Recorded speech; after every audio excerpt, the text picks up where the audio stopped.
Clermont-Ferrand, au pied du Puy-de-Dôme, au milieu des volcans éteints. C'est dans ce incomparable autour des cratères de Charade et de Grave-Noir que se dessine le circuit automobile international de montagne. Cette route aux 100 virages a été spécialement construite pour offrir aux fervents des sports mécaniques une piste d'essai de premier ordre et au public un spectacle extraordinaire. Rendons hommage à ceux qui ont compris l'intérêt touristique, M. Perroni, préfet, le Conseil général du Puy-de-Dôme, les municipalités de Clermont et des communes intéressées, et adressons nos félicitations à ceux qui l'ont conçu et réalisé, l'association sportive de l'Automobile Club d'Auvergne et les ponts et chaussées. Dans une demi-heure, le départ sera donné à 58 voitures de toutes catégories qui, pendant 3 heures, se disputeront les premières places devant 50 000 spectateurs. De nombreuses personnalités avaient tenu par leur présence à manifester leur sympathie pour ce circuit. Monsieur de Liedekerk, président de l'Automobile Club de France, Monsieur de Peyrimov, président de la Fédération des sports automobiles, Monsieur Boucoiran, directeur général du tourisme, Monsieur Rumpler, directeur des routes, et bien d'autres. Et voici au stand des coureurs Willy Mérès dans ses derniers préparatifs. La Ferrari rouge 88 de Trintignant, côte à côte avec son principal adversaire Jean Debien. Il y a aussi au départ Da Silva Ramos, Perrin Orville, José Berra qui pilote une Porsche et qui devra lutter avec les Lotus, voitures anglaises de 1100 cm3 qui seront conduites par Vidi et Irlande et sur lesquelles les mécanos font les derniers réglages.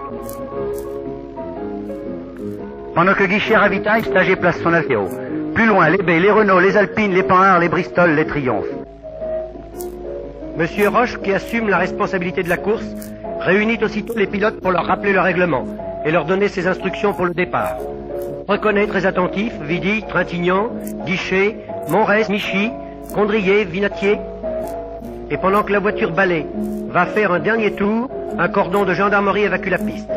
Tout est prêt pour le départ. Les voitures multicolores sont rangées en épis dans l'ordre temps aux essais.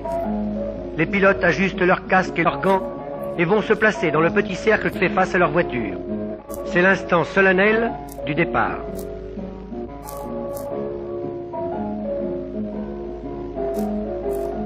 Le directeur de course lève son drapeau. Attention!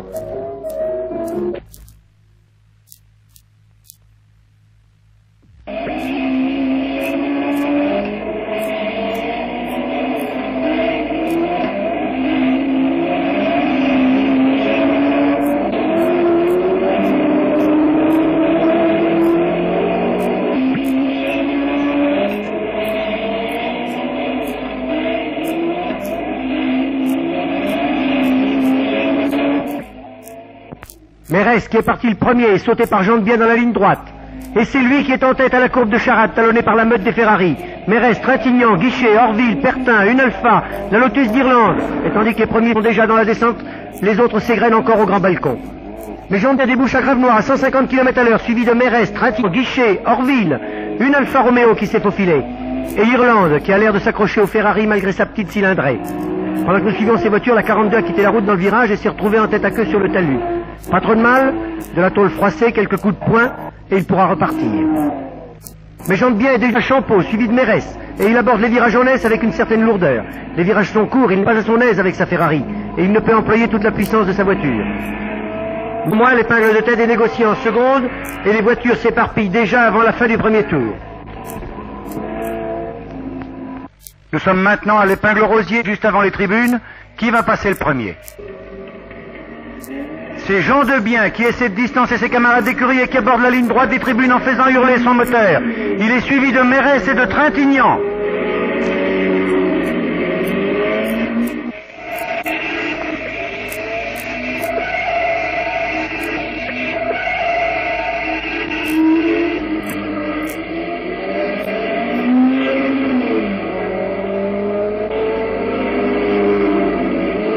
À Charade, Picard 78 a eu des ennuis avec le talus. Une marche arrière dangereuse et il va reprendre la bonne direction. 3 coups de balai pour la sécurité. Et Vidi débouche de la passerelle abordant la descente avec sa Lotus métallisée qui colle à la route d'une façon remarquable. Il rattrape Picard qu'il dépassera avant Grave-Noir.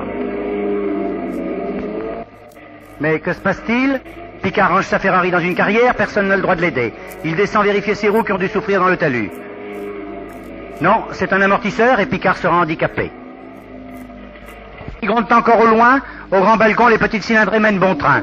Panhard, DB, Alfa Romeo, Bristol se doublent et s'étirent. Elle tourne à 95 de moyenne.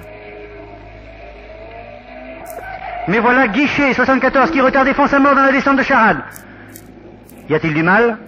Un commissaire se précipite? Non, tout va bien si l'on peut dire et Guichet repart. Les virages sont très dangereux, les freins sont chauds.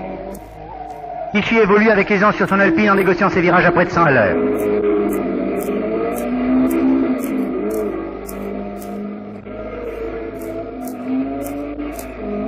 Nous retrouvons les voitures de tête au grand balcon, indifférentes au magnifique panorama sur Clermont et la Limagne.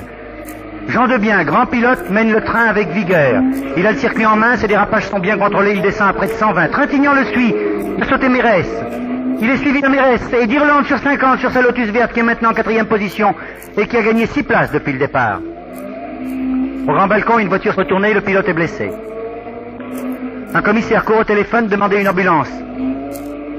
Un Champeau, autre accident, l'appendice démarre s'est fracassé. Service de sécurité alerté. Le docteur Bidet de l'hôpital, cependant qu'un gendarme entre en communication avec l'hélicoptère de secours. Les ambulances partent sur le circuit, les commissaires sont alertés de poste en poste. Ordre est donné de sortir les drapeaux blancs, ce qui veut dire pile une ambulance est sur la route. Le commissaire de proche en proche assure ainsi la sécurité de la course.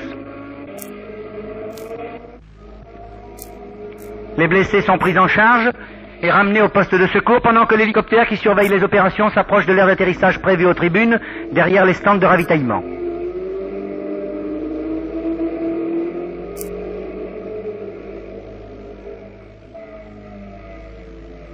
Le pilote, qui a reçu les soins d'urgence au poste de secours, est amené vers l'hélicoptère et le brancard est amarré dans le compartiment prévu de chaque côté de la cabine. Dans quelques minutes, le blessé sera à l'hôpital, en plein centre de Clermont.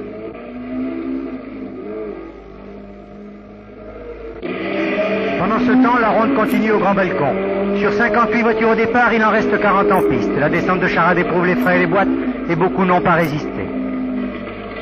Nous retrouvons Jean Debien au pont de tête. Il est toujours en tête.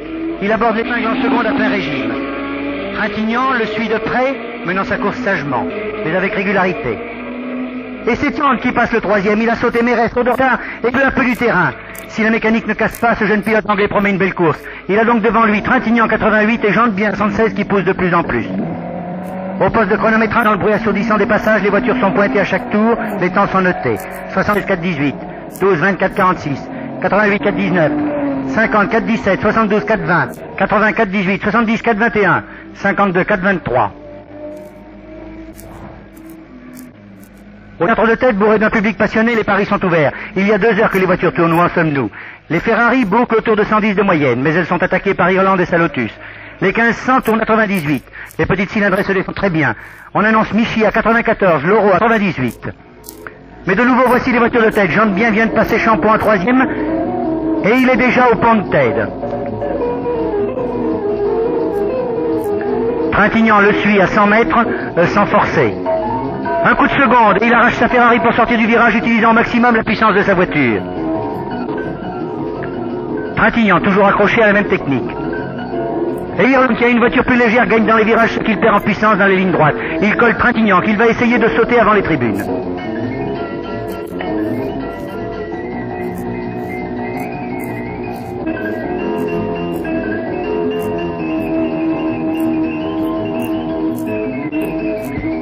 Et Irlande est passé aux tribunes en 2e position. Il va maintenant attaquer Jean Debien qui a cependant une bonne avance sur lui. Il déclenche la bagarre. Trintignant, mordu, s'accroche à ses roues et Mérès commence à prendre des risques redoutables. Dans Charade, Irlande allume ses phares, annonçant à Jean Debien son désir de le passer. Jean Debien, certes, est un pilote de grande classe, très audacieux, mais sa Ferrari est un peu lourde. Irlande, léger, fin pilote, très calme, négocie ses virages à bout de bras, bien assis dans son baquet.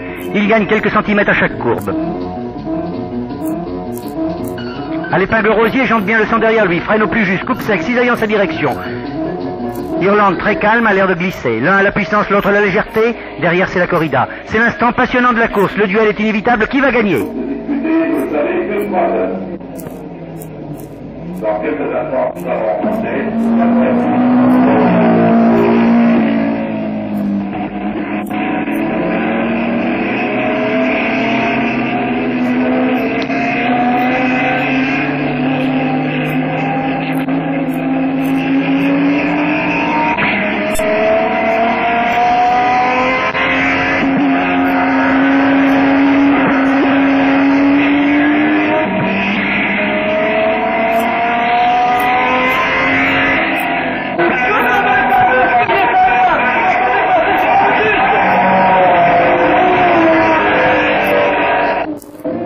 Irlande, qui a passé jante bien juste avant les tribunes, fonce maintenant dans la descente de Charade, suivi de la meute des Ferrari qui prennent des risques de plus en plus grands.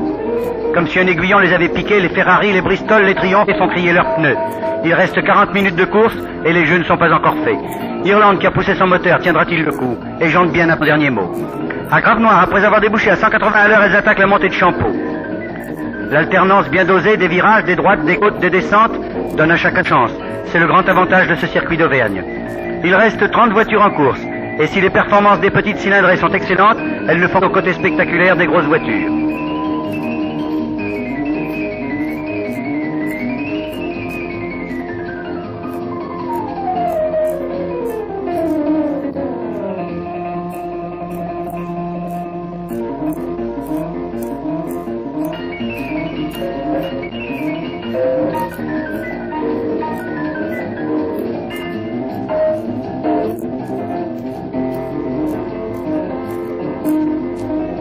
Mais accident. C'est le numéro 22, Bartoloni, qui en débouchant de Grave-Noir a buté le talus et il s'est retourné. A fait 100 mètres sur le dos et s'est enflammé. Le service de sécurité, prêt en quelques secondes à étouffer l'incendie, et Bartoloni est extrait de sa voiture avec peu de dommages. Une épaule déchirée, quelques égratignures. Le poste de secours n'est pas loin, juste en bas de Grave-Noir. Il ne reste plus au commissaire qu'à basculer la voiture sur le côté pour dégager la route. Au-dessus de Champeau, Irlande a passé Pertin et jante bien qui suit est maintenant à 200 mètres. Il semble qu'à ce tour, il ait pris un peu de retard.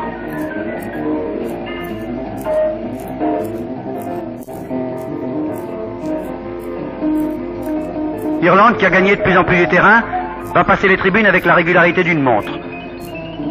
Mais qu'y a-t-il? Jean de bien ralentit.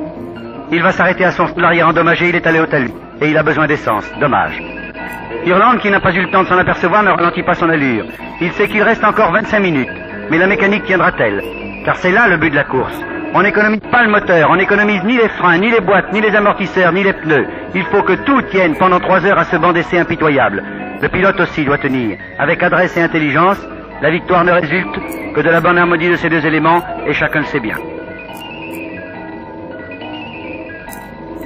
Mais Jean de Bien est reparti. Et pour rattraper les quelques secondes d'arrêt, fonce à mort sur un circuit qu'il a maintenant parfaitement en main. Il va réaliser ainsi le meilleur tour à 115 de moyenne et essayer de rattraper Trintignant, qui a pris la 2e place au classement général.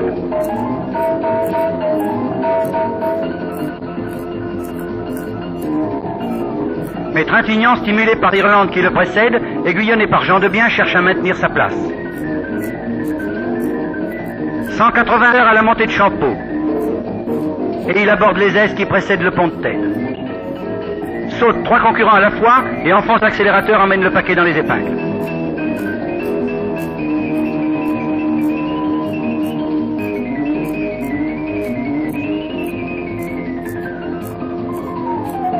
À 500 mètres derrière, Jean de Bien fait le maximum. En 2 tours acrobatiques qui prouvent sa grande classe, il a repris des secondes à Trintignant qu'il talonne durement. Mais pourra-t-il passer? La lutte entre les voitures de tête est de plus en plus spectaculaire. Le public de plus en plus passionné. Et voici le dernier tour. C'est Irlande qui débouche de Champeau. Il a 200 mètres d'avance sur Trintignant. Il ne lâche pas le pied pour cela. Sportif, il l'est jusqu'au bout. Et il escalade les épingles au maximum du régime de son moteur.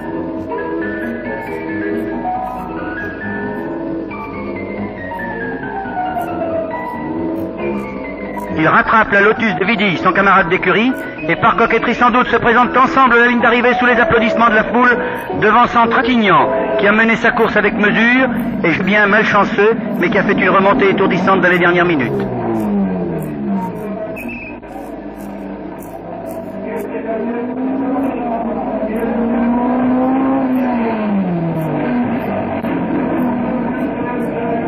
Inès Irlande, sur sa Lotus verte, est le grand vainqueur de cette épreuve. Il a parcouru 328 km en 3 heures, soit à la moyenne de près de 110 à l'heure. On lit sur son regard sa satisfaction d'avoir remporté les 3 heures d'Auvergne.